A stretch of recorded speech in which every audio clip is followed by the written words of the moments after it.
¿Qué haces cuando tenés que orar por un enfermo, tomar una decisión difícil o a lo mejor enfrentar una crisis? A lo mejor no sentís a Dios en ese momento y pensás quizá Dios me abandonó.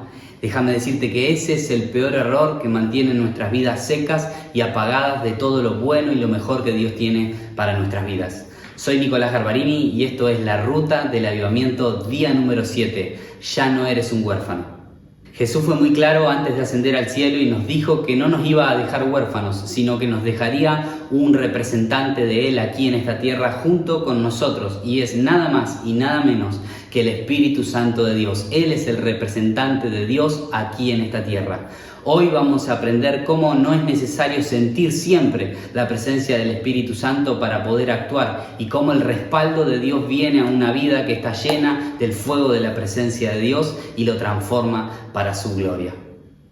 Muy bienvenidos a este día número 7 de la Ruta del Avivamiento. En el día anterior, en el día de ayer, estuvimos hablando acerca un poco de la experiencia que tuvo Pedro en aquel Pentecostés y luego cómo en el capítulo siguiente, el capítulo número 3, él tuvo que salir a experimentar y comprobar por sí mismo que tenía ese poder interno en su vida, haciendo milagros, prodigios y maravillas.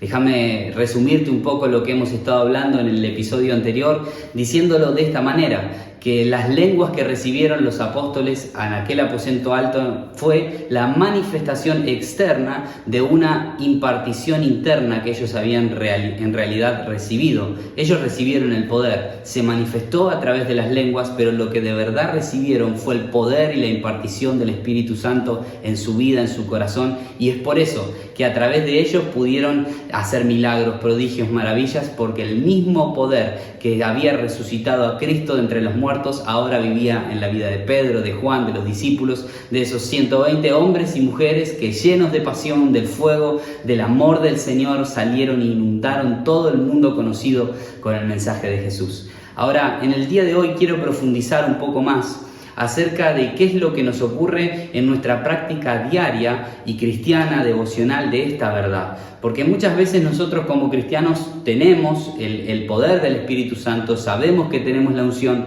pero no siempre lo sentimos. No siempre sentimos ese fuego del Espíritu, quizá no siempre tenemos una manifestación externa que nos haga confirmar que realmente tenemos el poder. Y es allí donde entra la duda, donde entra el temor o el que quizá no sabemos qué hacer o cómo solucionarlo. Y déjame decirte que Pedro también estuvo en esa misma situación. Lo vimos en la sesión anterior, justamente, que Pedro decía, bueno, si tengo el mismo poder que Jesús me prometió, seguramente debo poder hacer lo mismo que Él hacía. Y es allí que en fe tomó ese paso de fe para justamente orar por este paralítico en la puerta del templo de Jerusalén, y Dios lo sorprendió haciendo un milagro poderoso. Esa es la misma actitud que tenemos que tomar vos y yo cuando quizá a lo mejor no sentimos el poder. Si ya has recibido el fuego del Espíritu Santo, si ya has recibido la llenura, ese toque, y has sido renovado en el poder de Dios, es tiempo entonces ya no de seguir buscando nuevas manifestaciones, nuevas experiencias, sino empezar a trabajar con lo que Dios ya te dio y en fe actuar conforme a la palabra de Dios. Esto fue lo que hizo Pedro y Dios lo sorprendió en gran manera.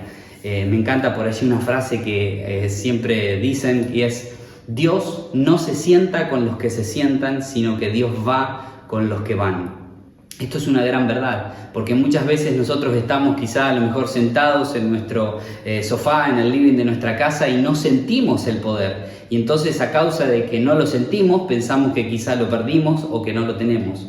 Pero déjame decirte, no es necesario siempre sentir una manifestación externa para saber que el poder de Dios está. Y te lo voy a ejemplificar de esta manera. Imagínate que tenés la posibilidad de tomar un café y tener una charla con el corredor más rápido y más importante de los Juegos Olímpicos.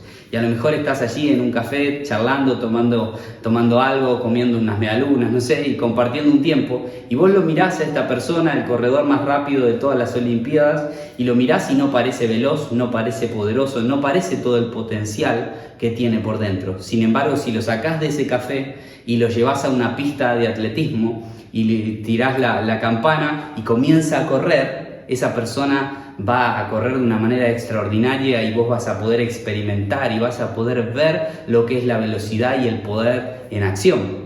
De la misma manera ocurre en nuestras vidas. Cuando nosotros estamos quizás sentados en nuestra casa o sin hacer la obra de Dios, no siempre vamos a ver el poder, no siempre vamos a experimentar el poder, pero cuando realmente nos disponemos en las manos de Dios a ir y a hacer la voluntad de Dios, que Él nos dijo, vayan por todo el mundo, prediquen el Evangelio, pongan las manos sobre los enfermos para que reciban milagros, hablarán nuevas lenguas, les daré protección, si bebieren cosa mortífera no les hará daño. Y bueno, cuando nos disponemos en las manos de Dios, de repente el poder de Dios aparece. Y ahí está el principio que yo te estaba hablando en el día de ayer, que la llenura del Espíritu Santo trabaja juntamente con nuestra fe y con nuestra acción. Estar dispuestos a arriesgarnos para Dios, eso es fe. Y ese arriesgarnos para Dios es justamente lo que se combina con la llenura del Espíritu Santo y hace que los milagros ocurran. Tenemos que ser personas de acción. Los hechos de los apóstoles se escribieron porque los apóstoles actuaron. Parece algo muy sencillo y muy trivial, pero la verdad es que encierra una verdad tan profunda y tan necesaria para nosotros como iglesia en el día de hoy. Porque muchas veces nosotros pretendemos que Dios haga todo, que Dios fluya a chorros del cielo, que Dios mande un avivamiento, que Dios predique, que Dios convierta los corazones, que Dios haga los milagros, y oramos y oramos y oramos y oramos. Déjame decirte, nos podemos pasar la vida entera orando, pero si no actuamos conforme a lo que la palabra de Dios nos dice, no vamos a ver un avance, no vamos a ver cambios, no vamos a ver transformación. Es necesario realmente que podamos actuar conforme a la palabra de Dios. Como te dije hace un ratito, no se trata de la siesta de los apóstoles, sino de los hechos de los apóstoles. No es las oraciones de los apóstoles, es los hechos de los apóstoles. ¿Y qué necesidad veo yo en el día de hoy de una iglesia que actúa, de una iglesia que hace? Porque somos expertos muchas veces en hablar, en decir, en señalar y en tantas cosas. Y de la boca para afuera somos expertos. Ahora hay muy pocos que además de hablar también actúan y hacen. Y esto es muy importante. Nosotros podemos dar seminarios enteros de horas y horas y horas acerca de cómo orar por enfermos, pero hasta que no vas y pones la mano sobre un enfermo, no vas a ver cómo funciona eso en acción. Es necesario que lleno y llena del Espíritu Santo tomes ese paso de fe, asumas ese riesgo en fe de poder creerle a la Biblia, a la palabra de Dios. Dice, estas señales seguirán a los que creen. No dice a los que tienen 20 años de iglesia, a los que oran, los que ayunan, todo eso es muy bueno. Pero si tenés 20 años de iglesia y nunca creíste de verdad en Dios, no vas a poder ver todo lo que Dios quiere que vos veas. Es necesario que le creamos a Dios. Y creerle a Dios no es algo de labios para afuera. Creerle a Dios es actuar conforme a lo que la Biblia nos enseña. Que cuando veas una persona enferma, seas el primero en poner la mano y orar por esa persona. Que cuando veas una persona endemoniada o con depresiones o angustias, ataques de pánico, esquizofrenia, seas el primero que está ahí para orar por esa persona. Y cuando vos te dispones en las manos de Dios y estás en primera línea, en el frente de batalla, orando por las personas, predicando el Evangelio en las plazas, en los parques, en los hospitales, en las calles, orando por los enfermos, echando fuera demonios, cuando estás haciéndolo, de repente como este corredor, te vas a sorprender de que el poder aparece. Y no es que no estuviese antes el poder, ya lo tenías. Pero el poder de Dios se activa en nuestra vida, el poder para hacer milagros es activado cuando realmente nosotros salimos a actuar conforme a lo que la palabra de Dios nos enseña. Jesús dependió del poder del Espíritu Santo para hacer los milagros. La iglesia nació el día de Pentecostés, creció la iglesia bajo el poder del Espíritu Santo, se desarrolló, se multiplicó siempre bajo la guía y la ayuda del Espíritu Santo de Dios. Entonces, no podemos nosotros pensar que el Espíritu Santo es quizá una doctrina para una cierta parte de la iglesia o para un sector de la iglesia, los más renovados, los más carismáticos, los más pentecostales. No, el Espíritu Santo es para todos los sectores de la iglesia. El Espíritu Santo no es una doctrina, es Dios en acción en la tierra.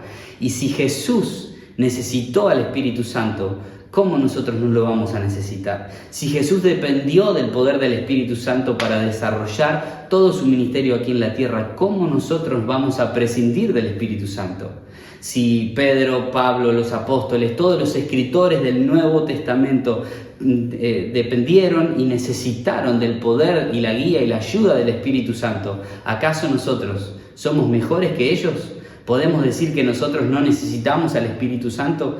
Déjame decirte, todos nosotros necesitamos el Espíritu Santo, es una necesidad absoluta para la vida de cada uno de nosotros. Y yo quiero ahora leerte un texto de la Escritura. Mira lo que dice Juan, capítulo 14, versículo 16 y siguientes. Es muy conocido, lo hemos leído, pero vale la pena recordarlo. Dice: y yo rogaré al Padre y les dará a otro Consolador, para que esté con vosotros para siempre, el Espíritu de verdad, el cual el mundo no puede recibir, porque no lo ve ni le conoce, pero ustedes lo conocen, porque mora o vive con vosotros y estará en vosotros. Ya hemos hablado de esto. Y miren, este versículo 18 es donde yo me quiero centrar en el día de hoy. No los dejaré huérfanos, vendré a vosotros. Qué poderoso es este texto, esta palabra, porque nos habla Jesús, está hablando acerca del Espíritu Santo. Y está diciendo: muchachos, yo no los voy a dejar huérfanos, voy a venir a ustedes. O sea, en otras palabras, yo me voy al Padre, pero no es que me voy a quedar allá en el cielo y nada más. Yo les voy a enviar a mi representante. Yo voy a enviar a alguien que va a ser otro Consolador, que va a ser alguien que va a ocupar mi lugar. Por eso les dije al principio que el representante de Dios en la tierra es el Espíritu Santo. De acuerdo a las propias palabras de Jesús, no hay ser humano en esta tierra que pueda ocupar el cargo de Jesús. El único realmente representante de Dios, de Jesús en esta tierra, es el Espíritu Santo. Dice: no los dejaré huérfanos, vendré a ustedes. Cuando habla de venir, habla de que el Espíritu Santo vendría sobre los discípulos y entonces nosotros no estaríamos ya huérfanos, sino que tendríamos la presencia del Espíritu Santo de Dios. Y otra cosa que quiero resaltarles acá, no dice: no los dejaré huérfanos, les daré padres espirituales. Tampoco dice: no los dejaré huérfanos, les daré mentores y coaches espirituales. Déjame decirte, podés tener 10.000 padres espirituales y podés tener 10.000 mentores, pero si no tenés al Espíritu Santo de Dios, seguís siendo un huérfano espiritual. Realmente lo que nos da identidad de hijos de Dios es tener al Espíritu Santo de Dios en nuestra vida. No los dejaré huérfanos significa que el Espíritu Santo va a estar con nosotros en cada decisión, en cada momento, y que Él nos va a acompañar, Él nos va a guiar, Él nos va a llenar. Entonces, qué importante es que nosotros podamos confiar en el Espíritu Santo de Dios. Las últimas palabras de Jesús en la cruz, todas las conocemos, pero se las quiero leer. Juan 19:30, cuando Jesús hubo tomado el vinagre, dijo: consumado es, y habiendo inclinado la cabeza, entregó su espíritu. Qué tremendo, ¿no? Porque las últimas palabras de alguien, de cualquier persona que fallece, son consideradas muy importantes, tanto que incluso algunos las escriben allí en los testamentos o de alguna forma incluso en las lápidas. Las últimas palabras de Jesús en la cruz, antes de morir, fueron: consumado es. Eran esas palabras de victoria que estaban comprando la salvación, estaban comprando la libertad, estaban pagando el precio por nuestros pecados. Pero luego Jesús resucita y las últimas palabras de Jesús antes de ascender al cielo fueron otro tipo de palabras. Mirá lo que dice Hechos 1:8. Pero recibiréis poder, dijo Jesús, cuando haya venido sobre ustedes el Espíritu Santo, y me serán testigos en Jerusalén, Judea, Samaria y hasta lo último de la tierra. Esas fueron las últimas palabras de Jesús antes de ascender al cielo. Le dicen: muchachos, esperen, van a recibir el poder y una vez que lo tengan van a ser testigos, van a ser enviados por el mundo entero a proclamar esta buena noticia de que estoy vivo, de que sigo salvando, sanando, liberando, y con el poder de ser testigos, de mostrar evidencias de que esto es verdad y de que yo estoy vivo. Qué poderoso, porque las últimas palabras de Jesús en la cruz compraron nuestra salvación, y las últimas palabras de Jesús antes de ascender al cielo nos dan propósito, nos dan la misión clara que tenemos por delante, llenos del Espíritu Santo de Dios. Y para terminar, quiero decirte una última cosa, y en muchas ocasiones cuando hablamos del derramamiento del Espíritu Santo, la gente habla y dice: bueno, no, es que Dios es orden, ¿no? Y entonces no tenemos que tener quizá demasiado alboroto. Y por un lado entiendo, y es verdad, incluso hay textos en la Escritura, por ahí en 1 Corintios, que hablan de que cuando haya un grupo de personas hablando en lenguas, no haya más de uno o dos personas que hablen y luego que otro interprete, para que no haya confusión. Sin embargo, quiero decirte que el día de Pentecostés habían 120 personas hablando en lenguas desconocidas a la vez todos. y todos lo entendían en sus distintos idiomas. Realmente fue un alboroto, fue una confusión. Dice que había muchos confundidos. Otros llegaron a pensar incluso que estaban borrachos. O sea, lo que quiero preguntarte es, por supuesto que Dios es orden, pero me pregunto, ¿cuál orden? ¿El orden humano o el orden realmente divino?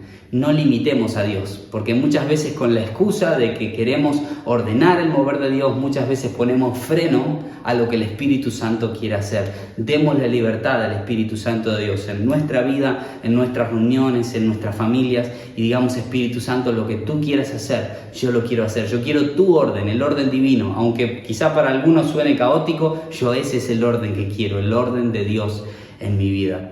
Si querés lo mismo, quisiera orar por vos en este día para poder clamar al Señor que nos llene de su presencia. Padre, Señor, gracias por este día maravilloso que nos permitís compartir una vez más esta ruta, este camino que estamos yendo hacia recibir tu presencia.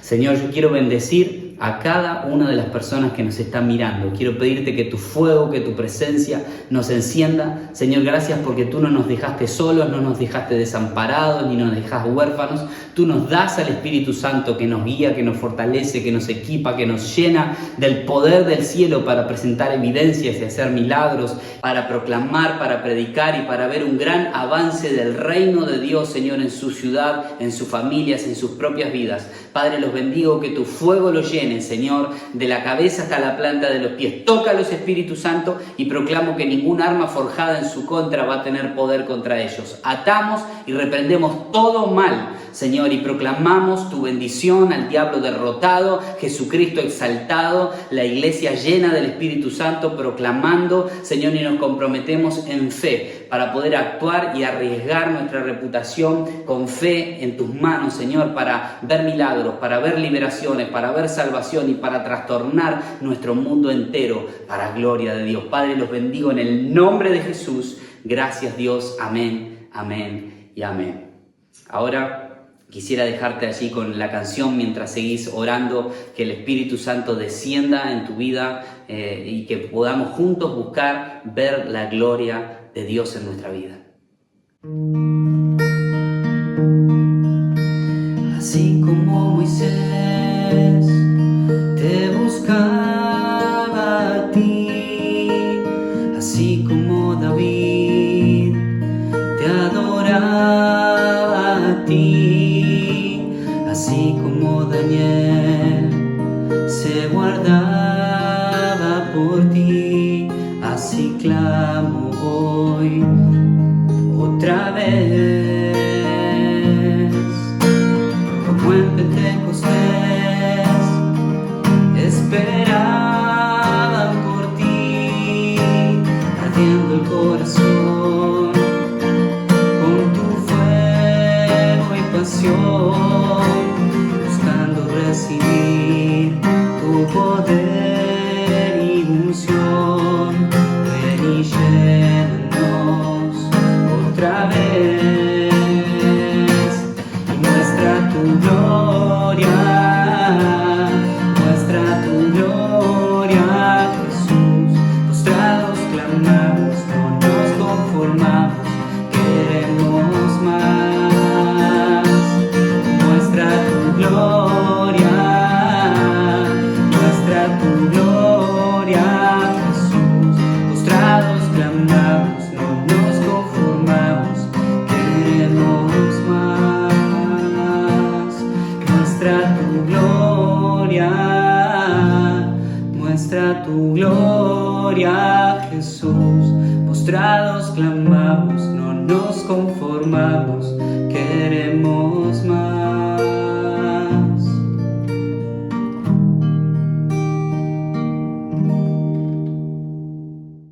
Si te gustó este video, no te olvides de suscribirte, darle me gusta, compartirlo ahí con un amigo, algún familiar. Déjanos un comentario para saber desde dónde estás haciendo este camino, esta ruta junto con nosotros, y nos vemos mañana en el próximo día. Dios te bendiga.